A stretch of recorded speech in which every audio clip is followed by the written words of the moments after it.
This video will cover the steps necessary to perform data entry on a brand new database. To begin data entry, we'll click on the data entry icon left on the desktop by the support technician.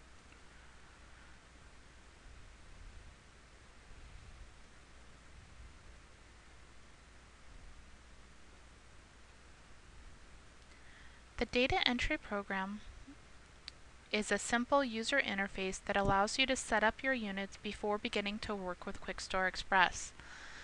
You will see that the Add Unit button is grayed out. That is because we first need to add our unit types. To add unit types, we'll click on the button that says Unit Types, go to Add Type, and then begin entering in our unit type information. Going to enter two basic unit types.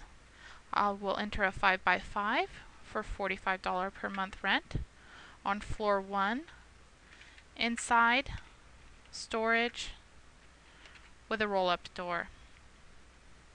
I won't charge a security deposit for this unit. And I'll leave these buttons set at default. You can change them depending on your individual facility's needs. For example, some facilities that have a type of mailbox will choose to exclude that type from square footage reports. In addition, if your state has a rent tax, you'll want to make sure that the rent tax button is selected so that if the rent tax is greater than $0 in site setup, this unit type will automatically apply tax during a move-in. I'm going to go ahead and select OK and add the new type to the facility. I'll add one more type just for illustration purposes.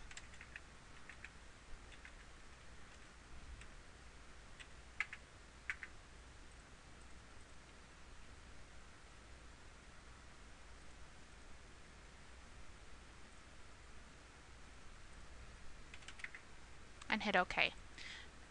Now you don't have to add all of your unit types at one time. You can add them as you go along. However, most people will find it easier to add all the unit types at once and then go in and add individual units. Keep in mind that in the unit type setup, you want to make sure that when you configure the rent amount, that you configure it to be the default rent for that unit type. If you have individual tenants who pay less than that scheduled rent rate, then you can adjust that as you add them to your facility. I'll click OK, and now I can add my first unit. My first unit number is 101. I'll hit enter. It's a 5x5, so I'll hit select. Is it vacant? This unit I'll set to be a vacant unit, so I'll press yes, and I don't have to do anything else. QuikStor's added that unit. For the next unit, QuikStor will auto-populate the next unit number in the sequence. I'll go ahead and select OK. Select this to be a 5x10 and set this to say no, this is not a vacant unit. Now the fields in red are required to be filled out and all the other fields are optional. I'll add myself to this unit using tab to move between fields. For the date, you'll want to add the tenant's actual move-in date. This does help for record-keeping purposes later on. I'll add 08/01/2009. The pay-to date, this tenant is paid till 10/1, and there are no monthly charges associated with this unit. If I like, I could add rent, tax, or miscellaneous, but this particular unit I won't do that.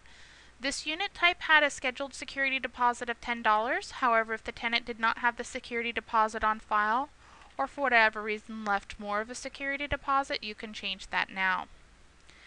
This tenant has a zero balance. If this tenant owed any money, I could click on the balance button and add in the charge as appropriate. You'll notice that because this tenant is paid till 10/1, I cannot add any rent or charges. That is because QuikStor would automatically calculate the rent and charges if the tenant was past due. Now hit cancel. Have you sent this tenant a notice lately? This is a delinquency setting. I'm going to select no because this tenant is paid current. However, you could select whichever delinquency notice applied. If you like, this is the minimum amount of information that must be entered for each tenant. If you like, you could do detailed entry now to add the tenant's address, alternate information, etc.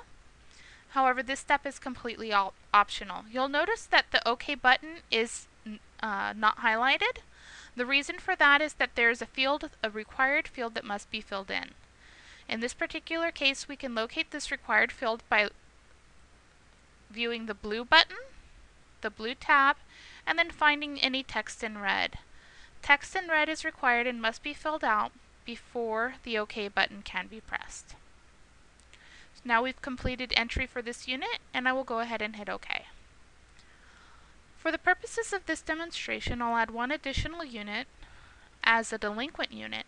Now keep in mind that even though QuikStor data entry defaults to the next unit number in the sequence, you can change this at any time. So let's say, for example, I'm ready to go to building 2 or unit 200. I could type in that number and hit OK.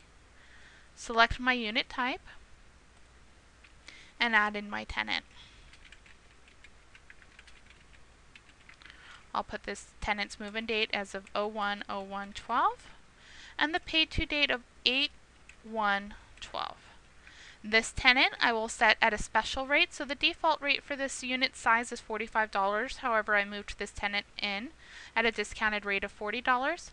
And as you can see, the balance has been auto-calculated to be $80. That is because the tenant is currently 2 months past due on the rent. They would have owed $40 for 8/1 and $40 for 9/1, with today's date being 9/27. If I wanted to add any additional fees to this balance, I could do so by adding a late fee and a lien fee and any other fees where applicable. I'll go ahead and click OK. The security deposit I'll leave at 0, and because this tenant is delinquent, I may have sent them a notice. I'll go ahead and select the notice for which they've already received. Once this is complete, once again, detailed entry is optional. For this tenant, I'll skip it and choose to add it once QuikStor data entry has been completed. So now I'll go ahead and click OK. Once you've added all of your units, there is a checklist available that says what you need to do to complete data entry and get into the main part of the program. It is imperative that you add all of your units in this data entry phase and that you not skip or mark vacant any occupied units. Once you complete data entry and go through the checklist, you cannot go back and change items like move-in dates.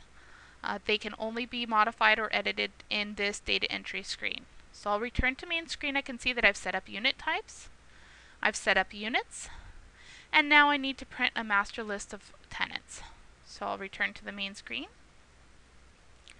Reports, master list of tenants, and I'll do a master list by unit. That will print to my PDF printer. I'll cancel for my purposes, however this would have already spooled to your own desktop printer. And now when I go to my checklist, the button for Perform Final Processing is available, and I'm absolutely sure that I'm done, so I'll go ahead and select Perform Final Processing.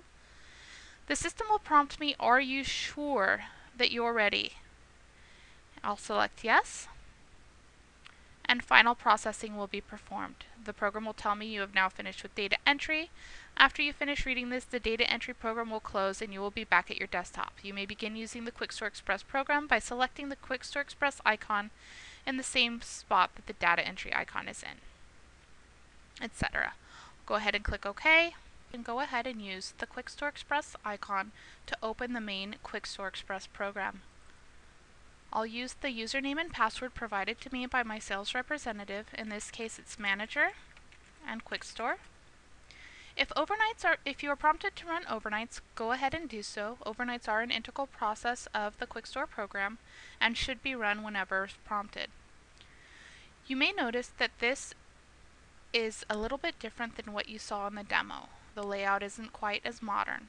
What we need to do is update to the current version. To do so, we'll go to Help, check for updated version.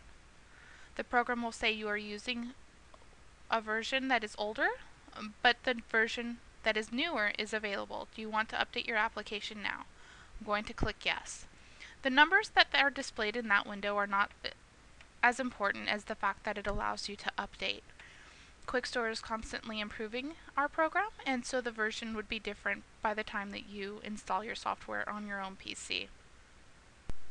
Once the update has finished, our login screen will appear again, and we can use the same credentials to log back into the newer version of the program.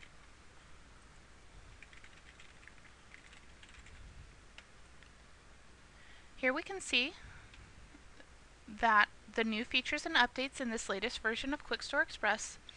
I'll uncheck the button that says Show at Startup so that this message will not display again, and close out of this window. We can see the 3 units that were added during the data entry process. The vacant unit, which is now available if I would choose to move a tenant in. The unit occupied by Lee April, and the unit occupied by Manny Ramirez. We can see this one had a balance and a pre-lien notice, and this one had no balance, just as we entered it during data entry. Because in data entry we chose not to enter detailed information for these tenants, we can do so now at our leisure. If need be, we could take a payment without any of that information affecting the system. To add address information for this tenant, I'll go to the Change Info button and add in the address information.